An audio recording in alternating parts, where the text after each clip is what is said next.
আসসালামু আলাইকুম, সবাই কেমন আছেন? আলহামদুলিল্লাহ আমি ভালো আছি। তো আজকে রান্না করছি রুই মাছ দিয়ে, ফুলকপি দিয়ে, টমেটো দিয়ে তরকারি। তো শীতের সিজন চলে আসছে, এখন যদি ফুলকপি না খাওয়া হয় তাহলে কি শীতটা মনে হবে? শীতের সিজন তো সব ধরনের সবজি খেতে ভীষণ লোভনীয় হয়।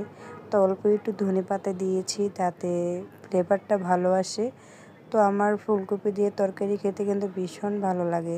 আজকে রান্নাটা কিন্তু ভীষণ লোভনীয় হয়েছে। তো এই যে আমার রান্না করা শেষ, এখন নামিয়ে নেব।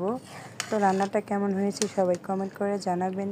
আমি নতুন ইউটিউব খুলেছি, সবাই আমার পাশে থাকবেন, সবাই আমাকে ফলো দিবেন, আমাকে সাবস্ক্রাইব করবেন প্লিজ দয়া করে। তো রান্নাটা শেষ, এখন ঢেলে নেব, তরকারি ঢেলে নিয়েছি। এই যে আমার আজকে গরম গরম ফুলকপি রুই মাছের তরকারি। তো রান্নাটা ভীষণ ভালো হয়েছে, আজকে দুপুরের খাবারটা কিন্তু ভীষণ মজা হবে। তো সবাই ভালো থাকবেন, আল্লাহ হাফিজ।